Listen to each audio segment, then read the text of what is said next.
Space nerds! Since the beginning of 2025, Star Citizen's been developing at breakneck speeds compared to before, or so it seems. We've recently talked about how feature development into Star Citizen has kind of slowed down and stalled a little bit recently, but the ships and content continues to flow at a breakneck pace every month. But the cracks are beginning to show. See, CIG's whole strategy this year is to add enough content and ships so regularly that people continuously want to pay attention. They need people in Star Citizen spending money right now to fund their way to Squadron 42's release. At least that's my opinion. The best way to do that is just adding new things to do. Like Chris said in the beginning, and like a lot of other people would agree, if the game just played better, a lot of people would play it. But the frustration with things like the inventory, player safety, and even the seemingly rushed design of some of these additions is starting to catch back up with that increased rate of activity coming from the company. And while I think they're doing a pretty good job this year, think things are still looking good, these are just the little things that are starting to creep in that I'm noticing the community talking about that I wanted to cover. So today we're going to look at the features that are starting to hold back the progress that Star Citizen is making through the little things you notice here and there, and how we might be able to see some remedies sometime soon, maybe. First up is the inventory. Take a look anywhere at Star Citizen subreddit and be careful. No, really, take a look anywhere at Star Citizen subreddit and you're gonna see discussion about Wicklow, scripts, turning them in, stacking them. You know who you are. I know you're watching. We were pretty excited for this. I personally made a video about how scripts are gonna help the solo players in the game. And they do, but they also kind of hurt them.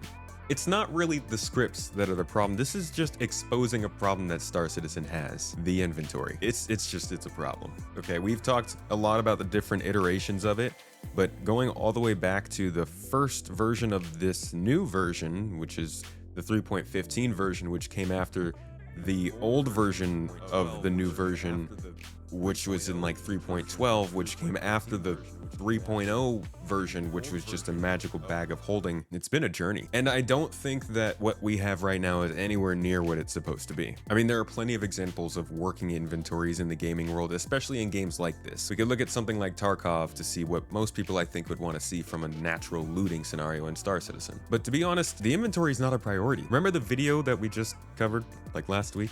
Consider Squadron 42 probably doesn't actually use the inventory system all that much, if at all, and mostly relies on that looting screen that they brought in that does feel a little more polished and like it has some direction. I know people don't like that screen. It works for me, but fact of the matter is that's a Squadron 42 interface and that's why it got updated. Now, the inventory we were supposed to get actually was kind of a bootleg of the freight elevator interface, and that's why they took it out of the game, because it just was that didn't work well. Here are some of the things we know about inventory management right now and where it's headed.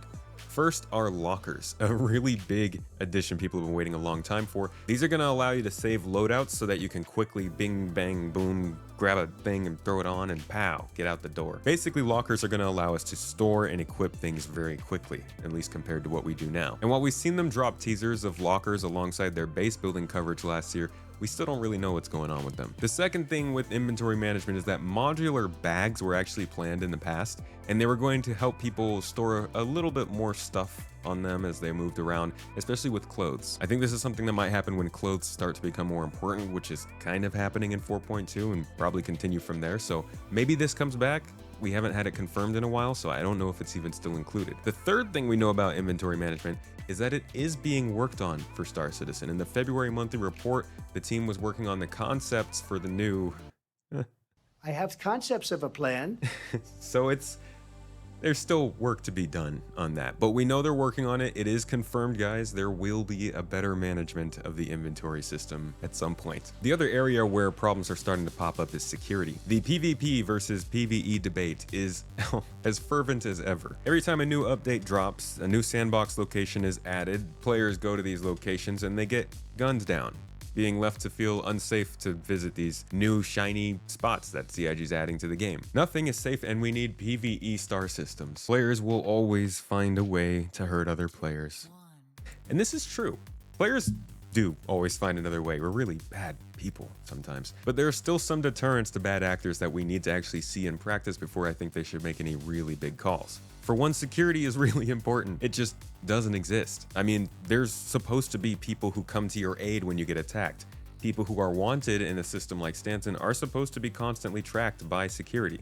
And while some of the reputation stuff they've said recently has left me a little confused, you're also supposed to be denied entry to important places when you have a crime stat. One of the things they confirmed last year with that was jump points. You can't get out of a star system. None of these things even work I mean, player bounties haven't worked for almost half the year. And the lack of it is becoming a huge problem.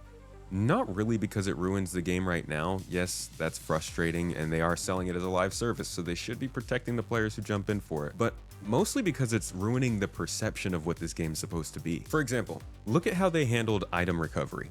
Now, a lot of people aren't happy with what they've said about it, but they have said something about it. And they laid it out because they knew that people were going to be confused about what's going on right now, so they needed to show us how that path led to where they wanted to be.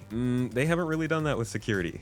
I mean, they've kind of tried to, but it wasn't successful. And it's allowing the idea of the game to shift towards one that favors PvP in the long run, rather than just allowing for it, because that's the game we're playing. Star Citizen is a game that is designed to allow for PvP in places that might logically allow for it. But you're not supposed to be able to freely go around murdering people and spawn killing folks like they kicked your dog. Space John Wick, Star Wick. Central star systems are going to be pretty safe.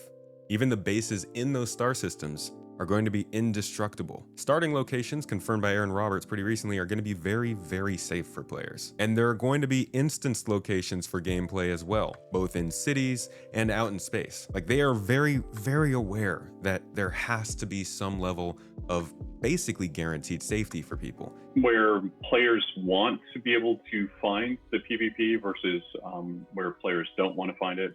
You know, they want to focus more on PvE. What system should I be in? What system, do I want to go to? And if I'm in Terra, I probably should feel pretty safe. If I'm in Pyro, I should be looking over my shoulder. Exactly. We'll never be able to 100% guarantee, hey, you're 100% safe. And frankly, we don't want to do that. I would put it more on the scale of, let's say, 90 to 10, or, and maybe in a lawless area, it's the complete opposite. It's 10 to 90 kind of thing. We never want it to be a 0. We never want it to be 100%.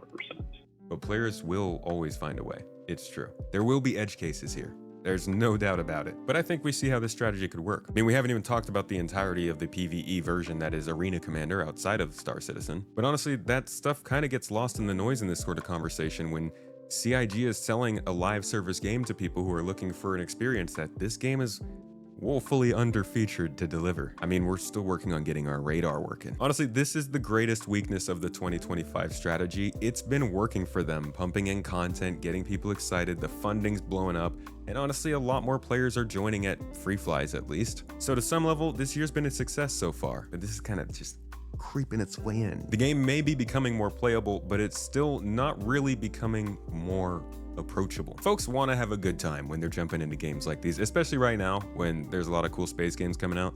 Jump ship, check it out. It's looking pretty good. And the more these little types of problems pop up in these constant content releases, the more people are kind of going to not return. So is CIG going to be updating these features to continue the good times? I don't really know.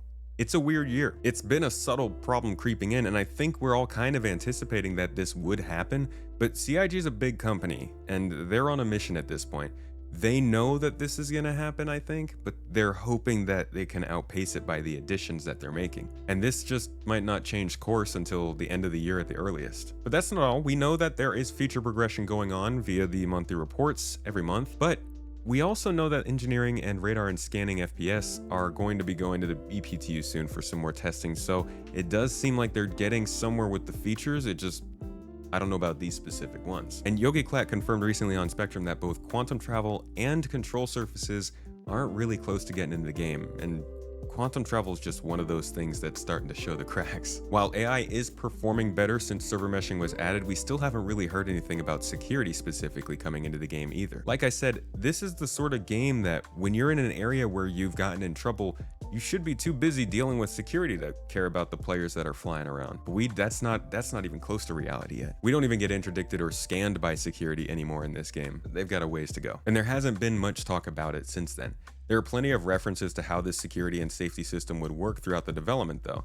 Todd Pappy talked about it several years ago while talking to Jared. Richard Tyrer also talked about this last year at CitizenCon itself. Lawful systems will be a mixture of high, medium, and low security areas. Each of these areas will be monitored by law enforcement agencies, and depending on the location, would dictate the emergency response time, with high-sec areas being the fastest. But still, we wait. And until reputation can help us better define which players are kind of sketchy to be around, security is better functioning, and player bounties are actually reliably working, players are still going to have this sort of fight or flight mentality every time they see someone. We gotta be able to scan someone and understand if they have any sort of baggage and if you can trust them. We also need the rating system we saw in the social app last year at CitizenCon.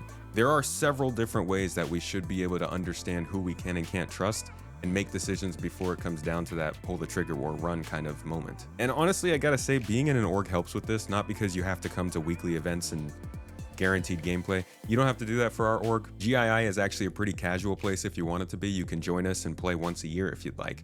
Or you can make it a little more hardcore and be here every week. We run events multiple times a week, both on small and large scales.